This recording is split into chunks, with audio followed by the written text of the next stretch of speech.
الحمد لله نحمده ونستعينه ونستغفره ونؤمن به ونتوكل عليه ونعوذ بالله من شرور أنفسنا ومن سيئات أعمالنا من يهده الله فلا مضل له ومن يضلله فلا هادي له ونشهد أن لا إله إلا الله وحده لا شريك له ونشهد أن محمدًا عبده ورسوله أما بعد فأعوذ بالله من الشيطان الرجيم بسم الله الرحمن الرحيم وأيوب إذ نادى ربه أني مسني الضر وأنت أرحم الراحمين۔ محترم بزرگوں اور عزیز ساتھیوں، اس مجلس میں سینکڑوں لوگ بیٹھے ہیں۔ اگر میں یہ سوال کروں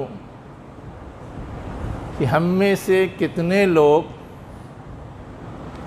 صحت مند ہیں اور کتنے لوگ بیمار ہیں، کتنے لوگ دوائیں استعمال کر رہے ہیں اور کتنے لوگ دواؤں سے محفوظ ہیں، تو اچھے خاصے لوگ نکل آئیں گے۔ کسی کو شوگر کا مرض لاحق ہے، کسی کو بلڈ پریشر کا مرض لاحق ہے، کسی کو دمے کا مرض لاحق ہے، طرح طرح کے امراض ہیں جس میں کہ عموماً لوگ مبتلا ہیں اور دوائیں استعمال کر رہے ہیں۔ جبکہ میں نے سیرت کی کتاب میں یہ بھی پڑھا ہے کہ نبی کریم صلی اللہ علیہ وسلم کے زمانے میں ایک ملک کے حکمران نے اپنے پاس سے ایک طبیب، جسے ہم اور آپ آج کی زبان میں ڈاکٹر کہتے ہیں، آپ کے پاس تحفے میں بھیجا۔ وہ مدتوں مدینے کے اندر رہا اور ایک موقع سے اللہ کے رسول نے پوچھا کیا حال ہے، مریض وغیرہ آ رہے ہیں یا نہیں آ رہے ہیں؟ تو اس کا جواب تھا کہ یہاں تو مریض ہی نہیں آتے، میں یہاں رہ کر کے کیا کروں گا، مجھے اجازت دے دیجئے میں واپس چلا جاؤں۔ یہ جو فرق ہے کہ وہاں مریض نہیں تھے اور آج کی تاریخ میں بیشتر لوگ مریض ہیں، خاص طور سے جب موسم تبدیل ہوتا ہے تو اور زیادہ مرض کا رجحان بڑھ جاتا ہے۔ کوئی ڈاکٹر، کوئی کلینک آپ کو خالی نہیں ملے گی۔ کبھی ہم نے اور آپ نے غور کیا کہ ایسا کیوں ہے؟ یہ بڑی اچھی بات تو نہیں ہے کہ اس پہ سوچا نہ جائے، اس پہ غور نہ کیا جائے، اس کا حل نہ تلاش کیا جائے؟ یہ تو تقریباً ہم میں سے ہر گھر کا مسئلہ ہے۔ میں ہر فرد کا مسئلہ نہیں کہہ رہا ہوں، لیکن ہر گھر کا مسئلہ ہے، ہر گھر میں کوئی نہ کوئی مریض ہے۔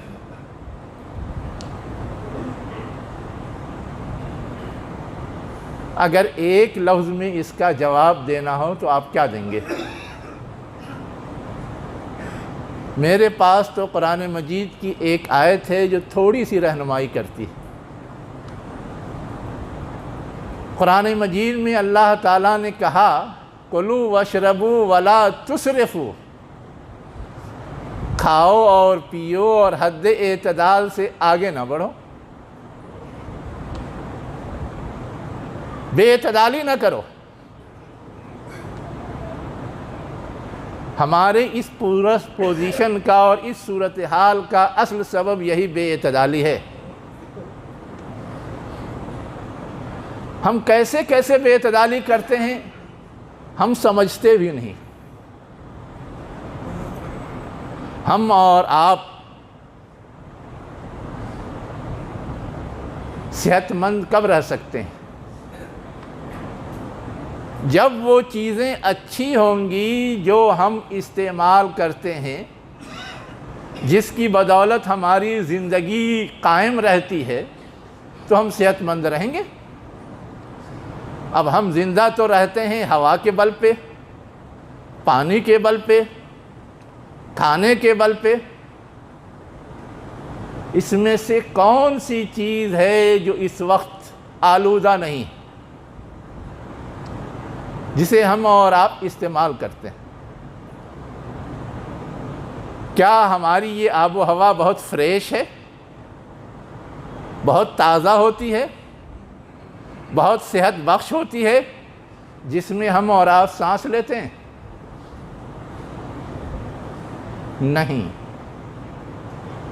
اتنی فضائی آلودگی پائی جاتی ہے گاڑیوں کے استعمال کی وجہ سے، صنعتوں کی بھرمار کی وجہ سے، کیمیکل کے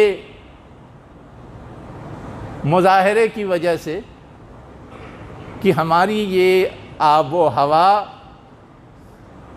بہت زیادہ صحت مند پوزیشن میں نہیں ہے، اور وہی ہم اپنی سانس میں اندر لے جاتے ہیں، باہر لاتے ہیں۔ بالخصوص شہری زندگی کے اندر جس میں ہم اور آپ جی رہے ہیں۔ گاؤں دیہات میں تو گھر تھوڑا فاصلے پہ ہوتے ہیں، کھلے ہوئے ہوتے ہیں، آب و ہوا بدلتی رہتی ہے، لیکن شہروں میں جو گھنی آبادی ہے، پیک جگہ ہے، اس کی وجہ سے یہاں تازہ ہواؤں کا گزر مشکل سے ہوتا ہے۔ وہی گندی ہوا الٹ پلٹ ہوتی رہتی ہے۔ ہماری صحت اچھی رہے گی؟ اسی لیے اسلامی اصول یہ ہے کہ بہت زیادہ اگر گھنی آبادی ہونے لگے تو آبادی کو دوسری کھلی جگہ منتقل کیا جائے۔ حضرت عمر رضی اللہ عنہ نے کوفہ اور بصرہ بسایا، وجہ یہی تھی کہ ایک جگہ آبادی اس طرح بہت زیادہ گھنی نہ ہو جائے کہ ان کا جینا دوبھر ہو جائے۔ اور جب وہ آبادی بسائی تھی تو جو ہدایات جاری کی تھی وہ اسی چیز کو ملحوظ رکھ کر کے جاری کی تھی کہ کسی طرح کا ڈسٹربنس اور کسی طرح کی خرابی نہ پیدا ہو۔ ہم تصور نہیں کر سکتے۔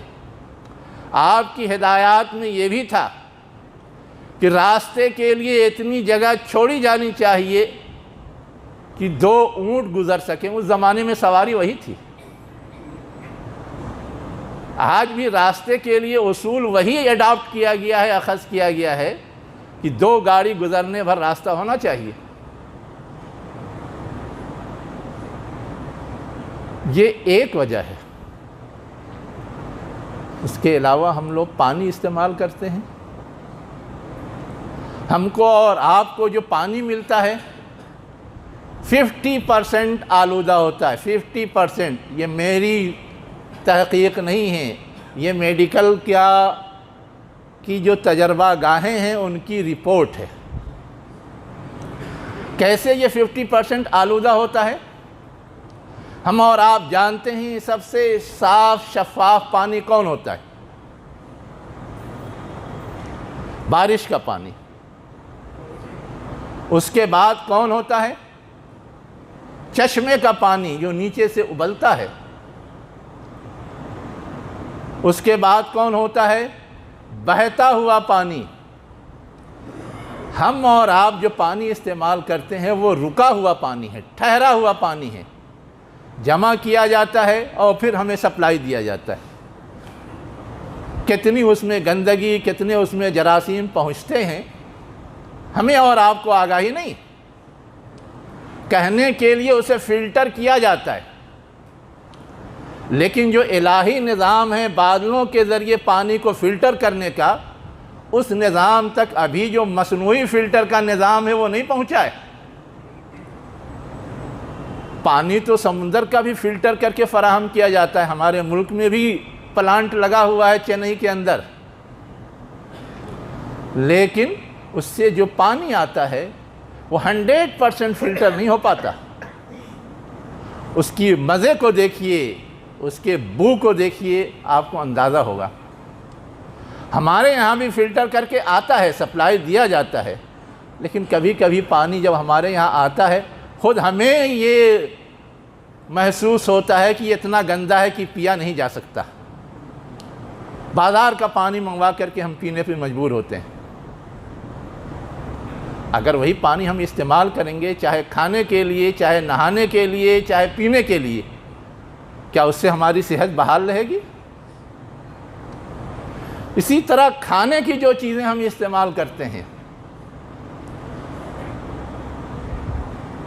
کتنی اس میں ملاوٹ ہوتی ہے، کتنا اس میں کیمیکل ہوتا ہے، کتنا وہ جینیٹک تیار کیا جا رہا ہے جو غیر فطری ہوتا ہے۔ ان چیزوں کے استعمال سے صحت پہ اثر نہیں پڑتا۔ آج کل بڑا چلن ہے فاسٹ فوڈ کا، فاسٹ ڈرنک کا۔ اس میں سے کوئی چیز ہے جس کے بارے میں کہا جا سکے کہ ہاں یہ بڑی صحت بخش ہے؟ ابھی سینکڑوں کی تعداد میں واڈیا ہاسپٹل کے اندر چھوٹے چھوٹے بچے ایڈمٹ ہوئے جن کی کڈنیاں فیل ہو رہی ہیں، اور وہاں سے باضابطہ اپیل گارجینس اور والدین کو جاری کی گئی کہ خدارہ آپ اپنے بچوں کو سافٹ ڈرنک، چاکلیٹ اور اس طرح کی چیزیں کھانے سے روکیے۔ اس ڈیمیج کا، یہ کڈنیوں کے فیل ہونے کا، ان کے بہت زیادہ موٹے ہو جانے کا اصل سبب یہ ہے۔ اگر اس پہ کنٹرول نہیں ہوگا تو ہم علاج نہیں کر پائیں گے۔ باقی ہم اور آپ تو اس سے ایک قدم آگے کھاد والی اشیاء استعمال کرتے ہیں۔ یہ کھاد والی اشیاء اپنے اندر کیمیکل کے جراثیم نہیں رکھتی، کتنی وہ مقوی ہوتی ہیں کہ ہماری صحت کی ضروریات کو پورا کر سکیں۔ آپ پتہ لگا لیجئے، وہ لوگ جنہوں نے کھاد کو جنم دیا تھا، وہ لوگ تو اب بلا کھاد کی پیداوار کی طرف رجوع کر رہے ہیں، اور اپنی آنکھوں کے سامنے کھیتی کروا کر کے جو فصل آتی ہے، جو پھل آتا ہے، اسے کھانے کی کوشش کرتے ہیں۔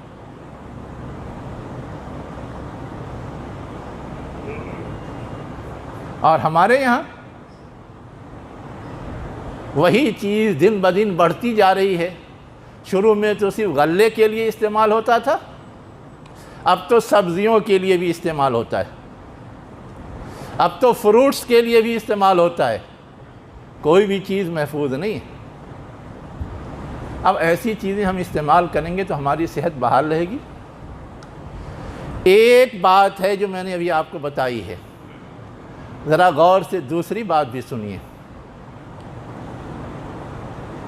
ایک تو ہے کسی چیز کی کوالٹی،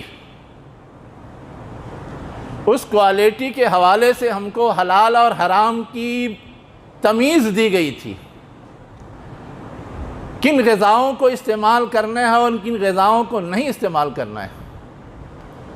لیکن ہمارے یہاں سے وہ تمیز بھی اٹھتی جا رہی ہے۔ نشہ حرام ہے، تمباکو حرام ہے، کیا ہمارے یہاں لوگ استعمال نہیں کرتے؟ اس کا اثر نہیں پڑے گا صحت پہ؟ اور اس کے بعد سنیے، جو چیز بھی استعمال کی جائے ضرورت بھر استعمال کی جائے۔ اب کوئی چیز بہت پسند آ رہی ہے تو حد سے زیادہ اگر استعمال کریں گے اس سے صحت نہیں بگڑے گی؟ یہ بھی تو بے اعتدالی ہے۔ اب جو چیز پسند آتی ہے ہم خوب کھاتے ہیں، اور جو چیز پسند نہیں آتی بالکل نہیں کھاتے۔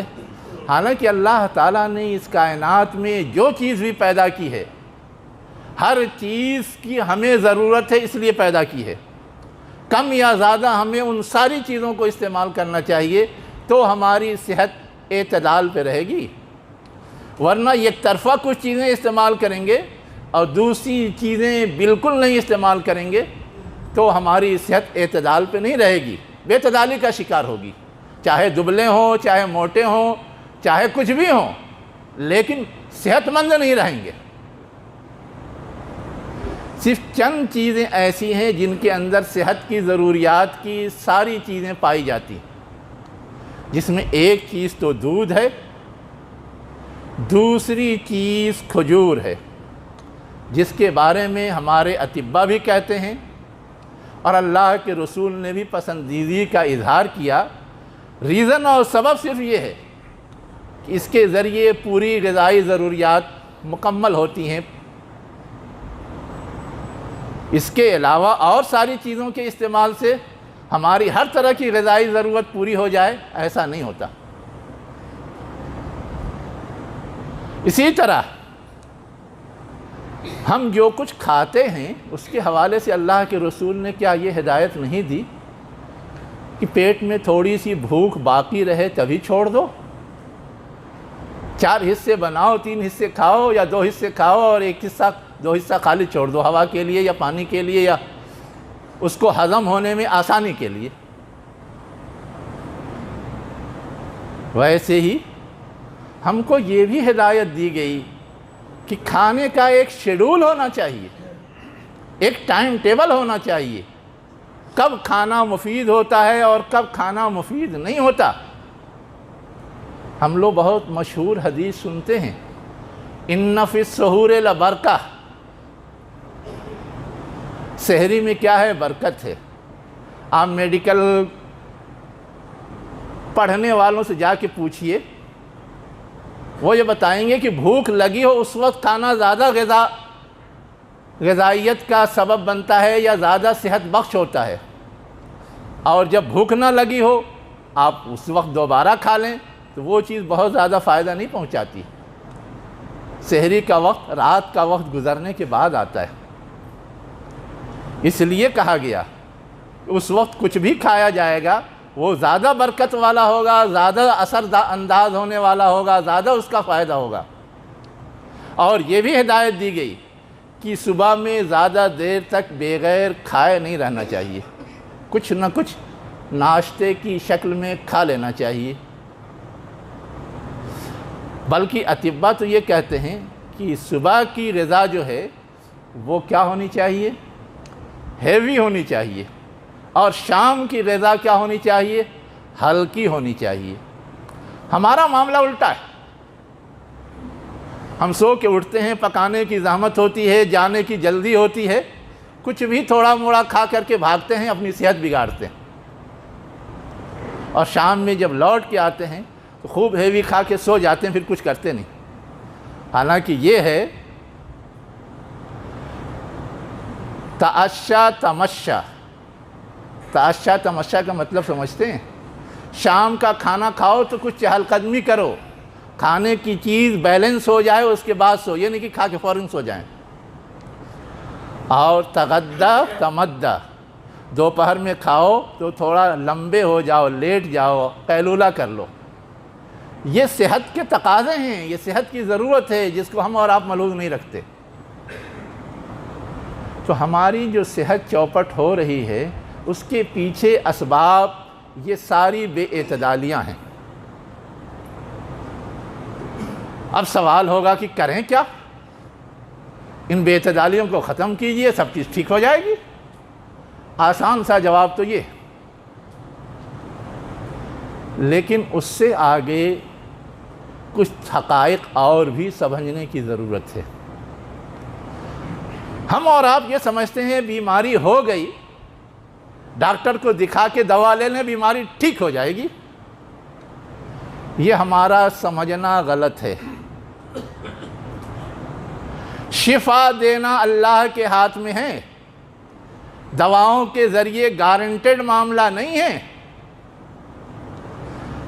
اللہ تعالیٰ کا تعارف کراتے ہوئے ایک موقع سے ابراہیم علیہ السلام نے کہا تھا اذا مرضت فہو یشفین، جب میں بیمار پڑتا ہوں تو میرا رب وہ ہے جو مجھے شفا دیتا ہے۔ اور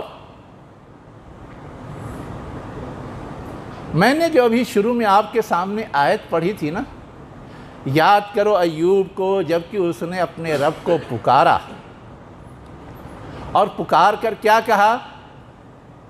اے میرے رب، مجھے تکلیف لاحق ہو گئی ہے، بیماری لاحق ہو گئی ہے، اور تو تمام رحم کرنے والوں سے زیادہ رحم کرنے والا ہے، میری تکلیف دور کر دے۔ ہم اور آپ جانتے ہیں صبر ایوب مشہور ہے، ان کو بیماری ایسی شدید لاحق ہوئی تھی کہ کافی دنوں تک پریشان ہونا پڑا تھا۔ کیا بیماری لاحق ہوئی اس پہ الگ الگ رائے ہیں، اس چکر میں ابھی جانے کی ضرورت نہیں، لیکن انہوں نے تدبیریں ساری کر لیں، بیماری ٹھیک نہیں ہو رہی تھی، بالآخر اللہ کے حضور اپنی درخواست پیش کی، دعا پیش کی، اس کے بعد اللہ تعالیٰ نے تدبیر سجھائی اور آپ شفا یاب ہو گئے۔ یہ قرآن میں ہے، اسی آیت میں آگے فاستجبنا لہ، ہم نے اس کی دعا قبول کر لی، اس کی تکلیف دور کر دی، اور تدبیر بھی بتائی تھی کہ یہ ٹھنڈا پانی جو ہے اس میں غسل کرو، اس کے ذریعے تمہیں جو کھجلی یا خارش یا اس قبیل کی بیماری لاحق ہے وہ ٹھیک ہو جائے گی۔ جو چشمہ ابلتا ہے گندھک کا نا، اس میں نہانے سے جلدی بیماریوں کا علاج ہو جاتا ہے۔ تو ہمارے مفسرین یہ کہتے ہیں کہ اس طرح کی کوئی بیماری تھی اور وہ اس کے ذریعے گویا ٹھیک ہو گئے تھے۔ تو ہمیں اور آپ کو جو حقیقت سمجھنے کی ضرورت ہے کہ صرف ہم دوا اور علاج پہ بھروسہ نہ کریں۔ نبی کا یہ اسوہ ہے کہ ہم اس علاج کے ساتھ ساتھ اللہ سے دعا کریں کہ اللہ اس طرح کی تکلیف سے ہمیں اور آپ کو دور رکھے، اور اگر مبتلا ہو جائیں تو اللہ تعالیٰ اسے دور کر دے۔ یہ پہلی بات ہے جو ہمارے ذہنوں میں ہونی چاہیے۔ عموماً ہم پہلے دعا نہیں کرتے اللہ تعالیٰ سے، پہلے علاج کرتے ہیں، جب علاج سے تھک ہار جاتے ہیں تب سوچتے ہیں دعا کے بارے میں۔ یہ الٹی ترتیب ہے، گویا ہم نے شافی جو ہے اللہ کو نہیں مانا، اس دوا کو یا ڈاکٹر کو مان لیا۔ اسی طرح ہم میں سے بہت سارے لوگ ہیں جو سمجھتے ہیں کہ اللہ شافی ہے، شفا دینے والا ہے، اس سے دعا کر لیں وہی کافی ہے۔ یہ سوچ بھی غلط ہے۔ دعا کے ساتھ ساتھ دوا کا تدبیر اختیار کرنے کا حکم دیا گیا ہے۔ اس کے بعد اللہ تعالیٰ اپنی شفا کا مظاہرہ کرتا ہے۔ اللہ تعالیٰ شفا دینا چاہے دے دے گا، لیکن اللہ نے اس دنیا میں ہم کو آزمانے کے لیے بھیجا ہے تو بہت سارے کاموں کا مکلف بنایا ہے۔ اللہ تعالیٰ ہر ایک کو روزی دینا چاہتا، من و سلوہ برسا دیتا بنی اسرائیل کی طرح، ہم ٹھاٹھ سے بیٹھ کے کھاتے، لیکن کہا نہیں، محنت کرو، مزدوری کرو، دوڑ بھاگ کرو اور کماؤ، پھر اپنی روزی پوری کرو، ملے گا اسی میں تم کو۔ تو ویسے ہی بیماری اگر لاحق ہوئی ہے، علاج کرو، تدبیر اختیار کرو، پھر اللہ سے دعا کرو۔ علاج کے سلسلے میں بھی دو باتیں ہمیں اور آپ کو خاص طور سے ذہن میں رکھنا چاہیے۔ آج کے احوال میں کبھی کبھی ہم سے چوک ہو جاتی ہے۔ ایک بات تو یہ ہے کہ ہمیشہ اچھے ڈاکٹر سے علاج کرانا چاہیے، ماہر ڈاکٹر سے، نہ تجربہ کار سے کرا کر کے مزید پریشانیوں میں اضافہ ہو جاتا ہے۔ اگر کوئی نا تجربہ کار ڈاکٹر ہو اور وہ علاج کرے، نقصان پہنچ جائے تو اللہ کے رسول نے حکم دیا کہ اس سے تاوان وصول کیا جائے۔ سعد بن ابی وقاص رضی اللہ عنہ بیمار پڑے تو کہا کہ جو مشہور ڈاکٹر ہے قلدہ، اس کے پاس لے کر کے جاؤ، اس سے علاج کراؤ۔ تو یہ سبق ہمارے اور آپ کے سامنے ہونا چاہیے۔ صرف پیسہ بچانے کے لیے یا زحمتوں سے بچنے کے لیے ہم چھوٹے موٹے ڈاکٹروں سے یا چلتے پھرتے ڈاکٹروں سے یا خود اپنی پیتھی سے علاج شروع کر دیتے ہیں اور پریشان رہتے ہیں۔ دوسری بات جو یاد رکھنے کی ہے وہ یہ ہے کہ علاج کے حوالے سے صرف حلال چیزوں سے علاج روا ہے، حرام چیزوں سے نہیں۔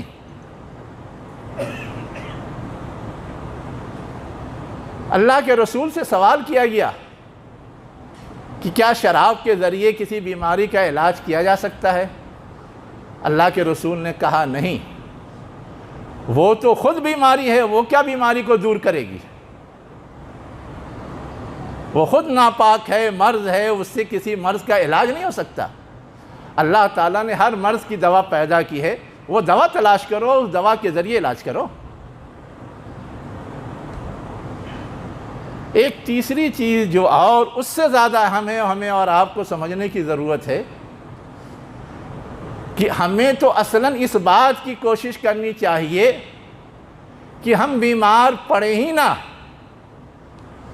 پہلے ہی سے ہم ایسی تدابیر اختیار کریں کہ ہم بیماری سے محفوظ رہیں۔ مشہور مقولہ ہے الوقایۃ خیر من العلاج، پرہیز کرنا، بچنے کی کوشش کرنا بہتر ہے علاج کی زحمت میں پڑنے سے۔ میں آپ کو بتاؤں، آج کل کی جو بہت مشہور امراض ہیں نا، شوگر، بلڈ پریشر، فالج، ان تینوں کے حوالے سے جو ورلڈ ہیلتھ آرگنائزیشن ہے، جسے WHO کہا جاتا ہے، دنیا میں جو پورے صحت کے مسائل کو واچ کرتا ہے اور اس کی نگرانی کرتا ہے، اس ادارے نے یہ اسٹیٹمنٹ دیا کہ ان تینوں بیماریوں کے حوالے سے 80% افراد ایسے ہیں کہ وہ اگر صرف احتیاط برت لیں، پرہیز کریں، محتاط رہیں تو اس بیماری سے محفوظ رہیں گے۔ حتیٰ کہ اسی رپورٹ میں یہ بھی لکھا ہوا ہے کہ کینسر جیسا جو موذی مرض ہے، اس کے 40% مریض صرف احتیاط سے اپنے آپ کو بچا سکتے ہیں۔ کیا ہم اور آپ اس طرح کی احتیاط برتتے ہیں؟ ہم کو تو ہوٹل کا بنا ہوا کھانا بڑا لذیذ لگتا ہے، منگواتے ہیں اور کھاتے ہیں اور بیمار پڑتے ہیں۔ روڈ پہ بکنے والا چھولا بڑا اچھا لگتا ہے، شوق سے جا کر کے کھاتے ہیں اور بیماری کو مول لیتے ہیں۔ کیا وہی ساری چیزیں اپنے گھر میں بیٹھ کے بنوا کر کے نہیں کھائی جا سکتی تاکہ ہماری صحت بھی محفوظ رہے، ہماری خواہش بھی پوری ہو جائے؟ تو یہ جو احتیاط ہے، یہ جو پرہیز ہے، یا اس طرح کی اور بہت ساری چیزیں ہیں، ہمیں اور آپ کو اس کا خیال رکھنا چاہیے اگر ہم چاہتے ہیں کہ ہماری صحت سلامت رہے۔ ایک چوتھی چیز کی طرف بھی میں اشارہ کرنا چاہتا ہوں کہ خدا نخواستہ اگر ہم بیماری میں مبتلا ہی ہو جاتے ہیں تو اللہ کے رسول نے ایک چیز کی طرف اور اشارہ کیا ہے، تداووا بالصدقہ، تم بیماریوں کا علاج صدقے کے ذریعے کرو۔ صدقے کا مطلب کیا ہوتا ہے؟ ہمارے یہاں ایک چلن پایا جاتا ہے کہ بہت شدید قسم کی بیماری ہو جائے تو جانور قربان کر کے غربا میں بانٹ دیا جاتا ہے۔ یقیناً صدقے کی ایک شکل وہ ہے، لیکن وہ محدود شکل نہیں ہے جسے ہم اور آپ دم دینا کے نام سے پکارتے ہیں یا کہتے ہیں۔ وہ ایک شکل ضرور ہے، لیکن اس کے علاوہ بھی کتنے ضرورت مند ہیں، حاجت مند ہیں، مریض ہیں، محتاج ہیں۔ ان کی ضرورت پہ اگر ہم خرچ کر دیں وہی پیسے جو ہمارے علاج میں لگ سکتے ہیں تو اللہ تعالیٰ کی رحمت جوش میں آتی ہے اور اللہ تعالیٰ اس پہ رحم فرماتا ہے۔ شفا تو اس کے ہاتھ میں ہے، وہ شفا دے دیتا ہے، شفا دے دیتا ہے۔ اللہ تعالیٰ چاہتا ہے کہ اس طرح کی پریشانی کی حالت میں انسانیت کے ناطے لوگ ایک دوسرے کا خیال رکھیں، ایک دوسرے کے دکھ درد کو محسوس کریں، ایک دوسرے کے لیے باعث ہمدردی اور غمخواری بنیں۔ اسی لیے حکم دیا گیا ہے کہ بیماروں کی عیادت کو جایا کرو۔ اگر بیماروں کی عیادت کے جاؤ گے تو جتنی دیر بیمار کے پاس رہو گے اتنے دیر گویا تم جنت کی کیاری میں ہو۔ اور ایک حدیث تو اور عجیب و غریب ہے، حدیث کے اندر ہے کہ اللہ تعالیٰ قیامت کے دن جب حساب و کتاب لے گا تو کہے گا کہ میں بیمار تھا، تم نے میری عیادت نہیں کی۔ بندہ کہے گا تیری ذات اور بیمار؟ تو اللہ تعالیٰ کہے گا میرا فلاں بندہ بیمار تھا، تم اس کی عیادت کے لیے نہیں گئے،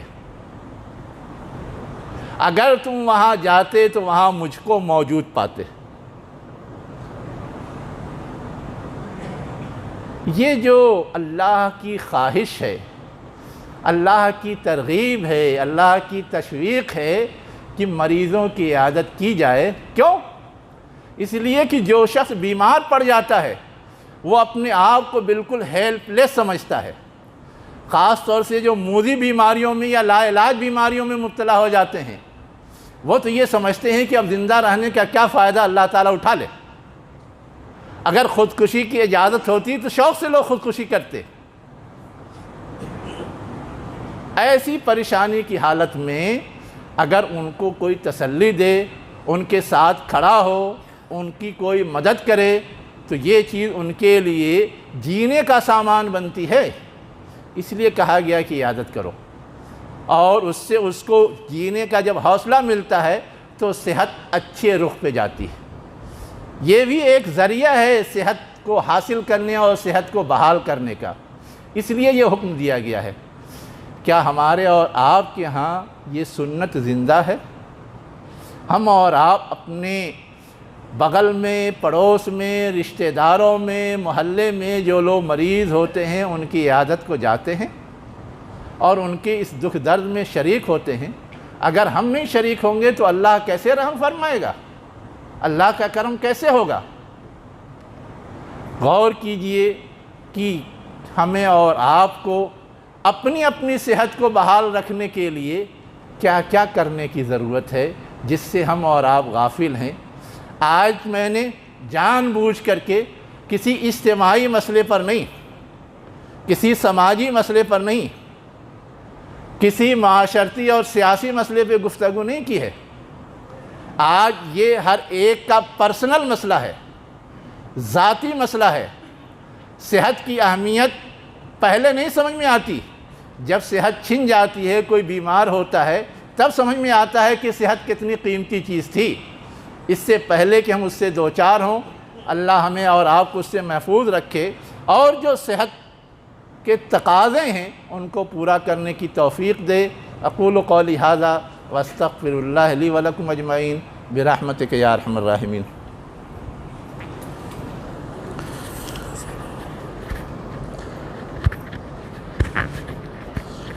دیتا ہوں